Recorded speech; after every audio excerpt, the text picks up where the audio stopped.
Wrong number है, ये wrong number है। क्या है?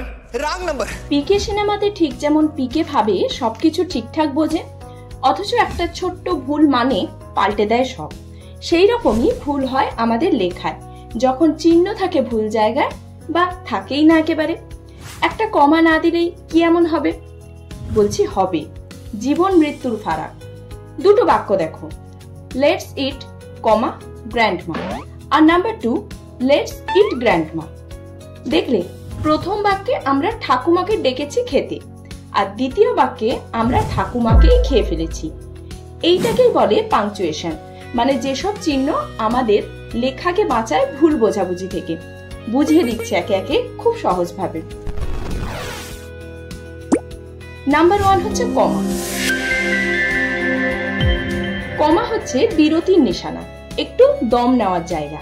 যেমন ওয়েট কমা রাজু, মানে রাজুকে দাঁড়াতে বলছি।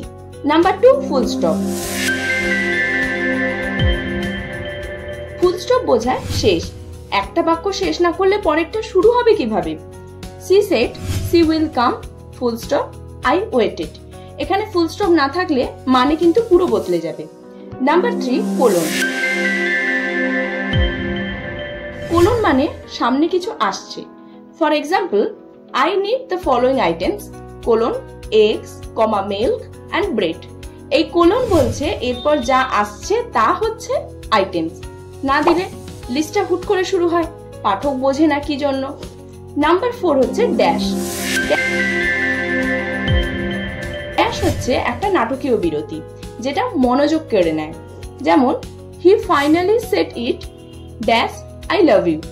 এই ড্যাশ দেখাচ্ছে যে এটা গুরুত্বপূর্ণ, হঠাৎ করে বলা।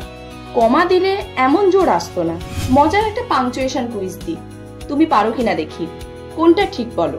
Number 1 let's go comma girls, নাকি number 2 let's go girls? Punctuation use সঠিকভাবে জানতে হলে পাংচুয়েশনের ওপর ডিটেলস ভিডিও আমাদের ইউটিউব চ্যানেলে রয়েছে, যার লিংক ডেসক্রিপশন বক্সে দেওয়া আছে।